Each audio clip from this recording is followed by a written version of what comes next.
rich in so many ways. When we think about diversity, think about productivity. All the skills that you guys have, it's because of where you're coming from. And all those skills, when we embrace them and we embrace where we're coming from, we're able to be more productive in our community than when we, can you imagine if diversity, then we can really be able to impact and be productive. And we increase adaptability. When we embrace cultures, we are more adaptable to certain situations. I promise you that when we all came here, the ones who have come here, not born from here, when we think of all the different cultures that we have, we fitted easily here because we understand different people. We like, especially if you're from a place like Nairobi where there are so many different, it's a cosmopolitan city. There are so many people. So you don't see that big of a difference because you're kind of used to. So you adapt easy when you go to a different location. And your self-worth. When we come back to the macro level, we have to work from a strength-based perspective. Look at the positive things and don't dwell on the negative things. When you look about what positive are culture, they actually have a better memory. They're able to retain things more because their neuroplasticity, which is their ability of retaining stuff in your, like your brain can be able to expand and you learn things more. And I kid you not, sometimes I have to think things when I'm talking to people, especially Americans, I have to think in 4 different ways. I have to think in Kikuyu sometimes and translate that to British English, and then sometimes it's in Swahili, and then I have to translate that to American, and then I have to speak it. That's all happening in one time, and sometimes I talk fast, but all that stuff is happening. Sometimes I'm translating. Understanding that these are my strengths and these are my weaknesses. You're going to take advantage of your strength to overcome your weaknesses.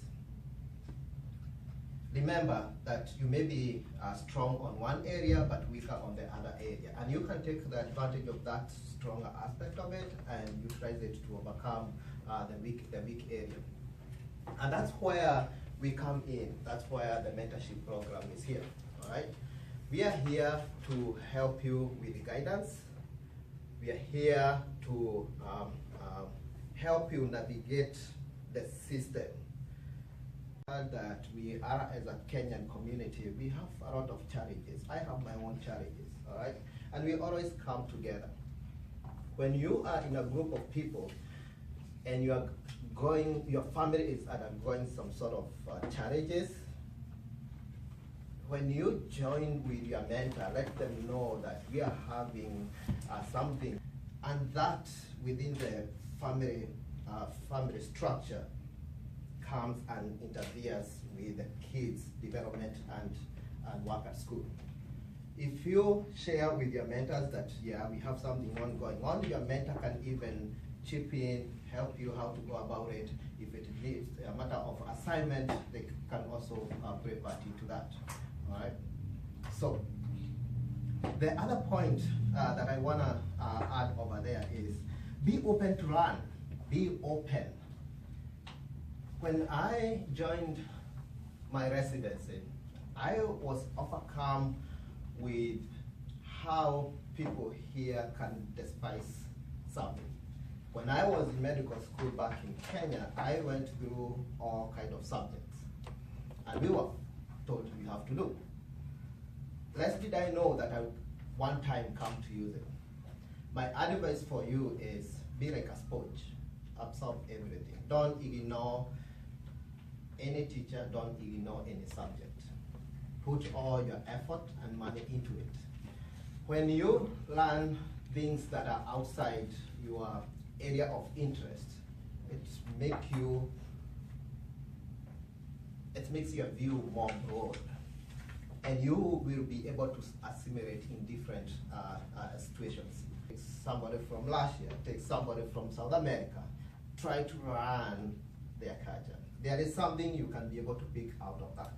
It's going to help you at one particular point in your life. It may not be in class, but it may help you at some point. I also want you to be in that environment where you have peers of the same age that you're going to grow together. All right?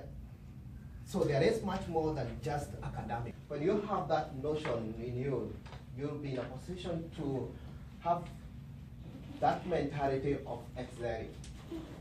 If you pursue each and every assignment with relentless dedication, and your teachers or your mentors will notice it, and everything else that you do after that, it will be just a bonus. Even if you don't take law, but the exposure that you have here, how things are being done here, and then you go and introduce them at a ward level, a constituency level, or at the national government, that will be something to share with you that here we live like a community, see, brother and a sister, we are not divided according to where we come from. So hard to protect.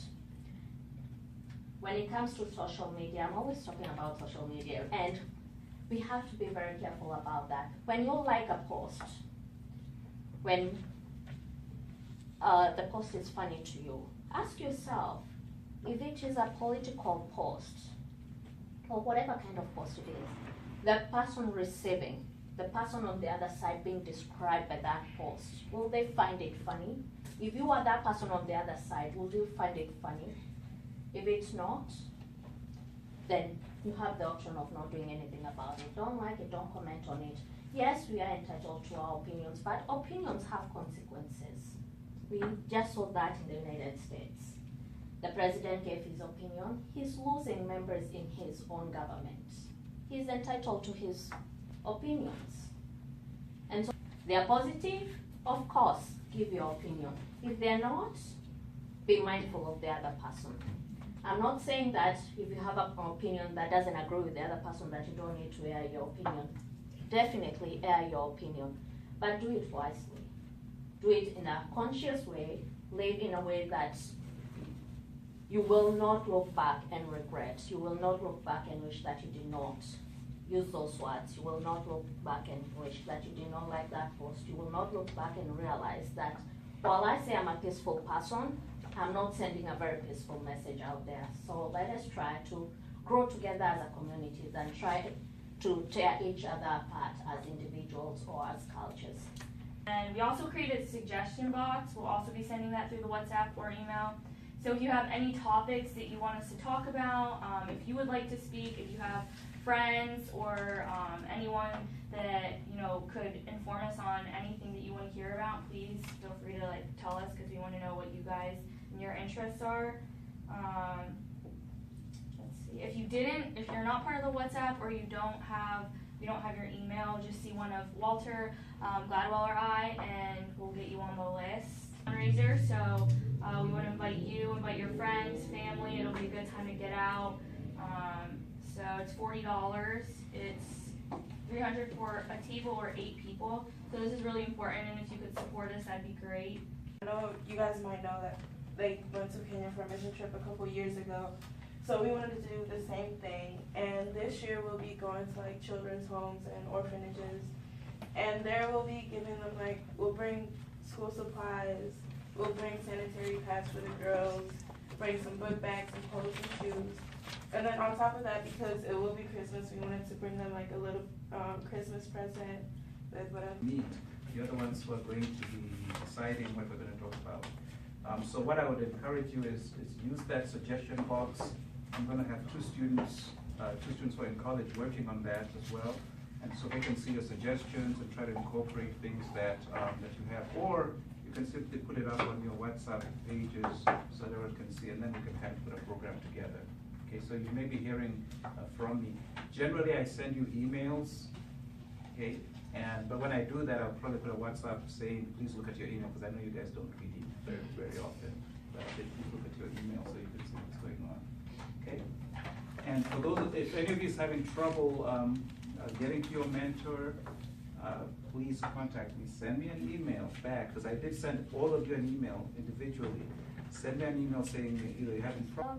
At Washington University, my background is in science education chemistry, and at WashU I work closely with faculty and people who want to be professors in future, mainly doctoral students and postdocs, in training them how to become effective faculty members in the areas of evidence-based teaching and all that. And I also conduct research trying to assess the effectiveness of the programs there at WashU. So it's really a great pleasure to be part of this group and to really give back to the community in ways that I can to really care of the youth